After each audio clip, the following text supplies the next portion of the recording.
Shutter priority is a waste of time. I am not sure why cameras even have this option. When I hear people talk about shutter priority, they don't explain to you why it doesn't work. They tell you what it does, but they don't tell you why it doesn't work. So let's take a look at why not to use shutter priority and what is a better option. So let's get started, see what we can do. First, here's why not to use it for stills, and then later in the video I'll talk about why not to use it for video. First off, what does a shutter do? A shutter controls motion. It stops motion, or it allows you to show blur, give you motion in your images. That's what the shutter does. So what does shutter priority do?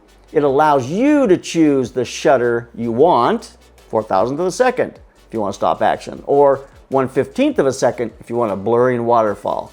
It allows you to choose that. And then the camera chooses whatever aperture is going to give you a correct exposure, depending on the ISO that you set. The problem with that process is you choose the shutter, it chooses the aperture, you've now lost creative control of your image. You may want a shallow depth of field because you want the background to fall out of focus. But the shutter's saying, well, we're in bright sunlight here. I'm going to give you f11 or f16.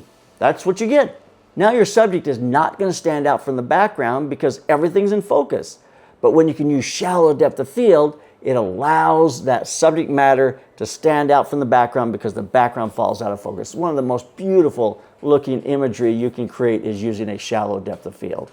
Or maybe you're shooting a waterfall and you're going, you know what? I really want a deep depth of field because I want the rocks in the foreground and some of the rings in the water in the foreground, but I want a really blurry, beautiful waterfall in the background. So I'm going to do a 15th of a second. But the camera's saying, well, it's kind of late in the day here, so we're going to have to give you 2.8, which means you're going to have no depth of field. You're not going to be able to hold the rocks in the foreground. And now you've lost complete creative control of your image. The camera's deciding what's best for you. If I choose to set my shutter at 1/4000th of a second because I want to freeze action when I'm doing a sports shot, then if I'm in shutter priority mode, it's going to give me whatever aperture it has to give a correct exposure. If it's a bright sunny day, it's going to give me f11. Which means my athletes and the background are all going to be in focus. I don't get that separation you get when you've got in-focused athletes and the background falls out of focus. I get a busy image where my subject matter does not stand out. So a lot of people tell me, well, the solution to this is you use auto ISO. The problem with that is you've just compounded your problem. Now the camera is choosing the aperture for you. You don't know if it's f11, everything's in focus, don't get a nice out of focus background, or f2.8, or you don't know if your ISO is 12,500 or if it's 200.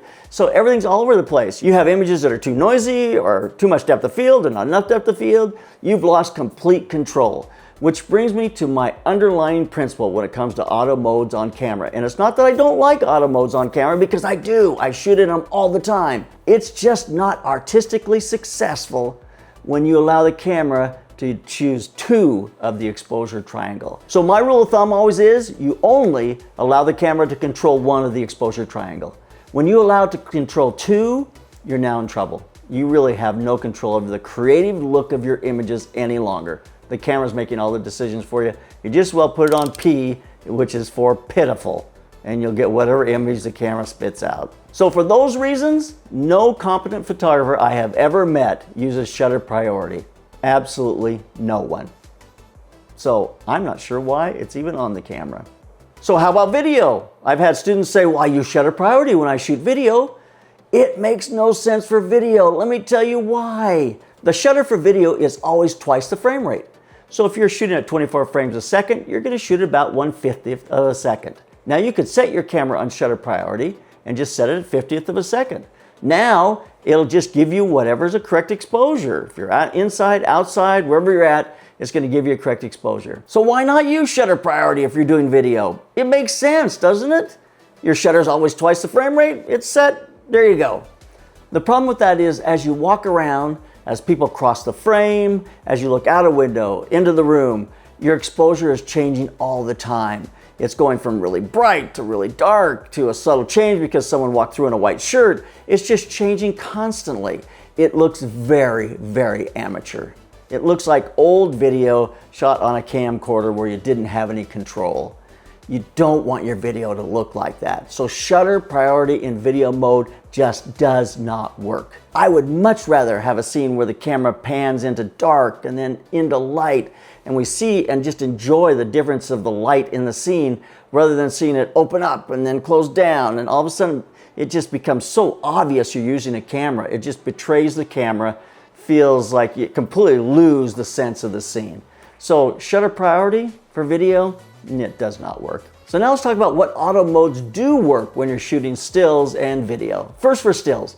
If you're doing sports photography, this is where you want to freeze the action, but you want a shallow depth of field. So what do? You choose like 1/4000th of a second, 2.8. Now you've got a fast shutter, you've got a shallow depth of field, and what do to be able to get an exposure as shooting, as you change the light? You go to an auto ISO. Now your ISO is going to jump up and down, up and down. With the denoise capabilities, AI denoise in Lightroom and in Photoshop, you can clean up something that gets way up into the ISO range. You're better off to have a high ISO, a little bit of digital noise, but have a frozen, sharp image of the action with a shallow depth of field so your athletes stand out and it just looks fabulous. So using auto ISO and your shutter and your aperture set on manual, that's the best way to go for sports. So if I'm going to shoot a waterfall, what auto mode would I use? I wouldn't use one. I would shoot on manual. I know the shutter I want. I know the aperture that I would like because I want a little more depth of field. And I try to keep my ISO around 100. Now, the situation is going to change. It's going to be fluid. I may have to go to f16. I may have to go down to f8. I may have to focus stack where I take 2 or 3 images to keep everything in focus. But I'm just not going to push my ISO super high if I'm trying to do beautiful, kind of painterly landscapes. I want really low noise and beautiful blurred water and everything in focus that I want. So it means I may have to focus stack, but I'm going to shoot in manual and I'm going to have a tripod. Buy a tripod, for crying out loud! I may have to push my ISO a little higher, but I try not to. I'll probably resort to focus stacking before I'll start pushing the ISO. Now, if I'm walking around shooting street portraits, I'm just shooting, running, gunning, and shooting, I shoot an aperture priority almost all of the time. That's just how I work. Because I can choose my aperture. I may want a shallow depth of field. I may want a little more depth of field. I choose that, and then I let the shutter fall where it will. I usually keep my ISO around 100, trying very hard to keep it there, but I'll push it up to 200, 400. I'm pretty comfortable in that range because of the denoise capabilities. It's not a problem. And I just kind of watch where that shutter is falling to make sure it's going to be fast enough to be able to freeze action for me. I can walk and shoot in that all day long. It's a wonderful way to work.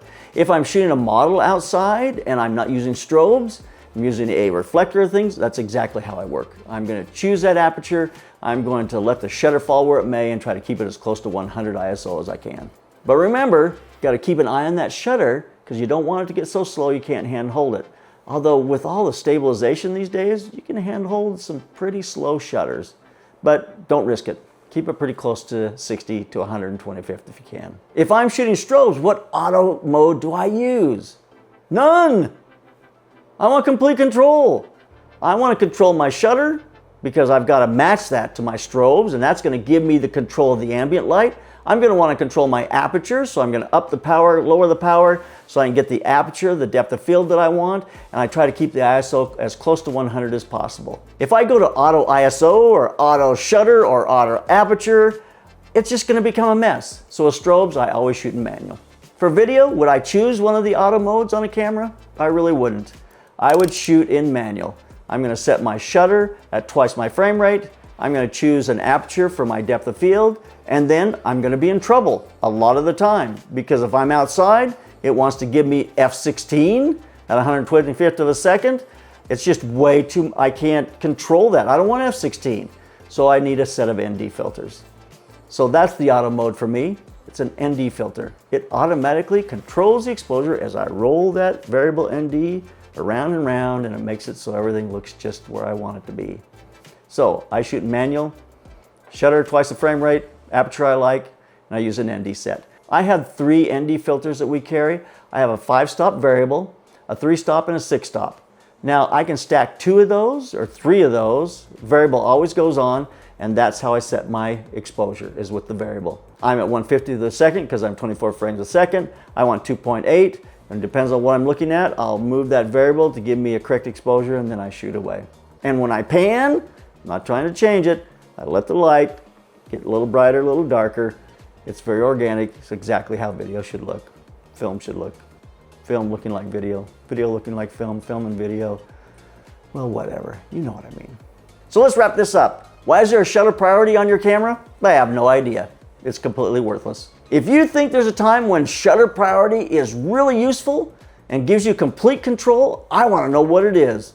Because if there is a time, I have missed it. So put it in the comments below. I really want to hear from you, so you keep those cameras rolling and keep on clicking.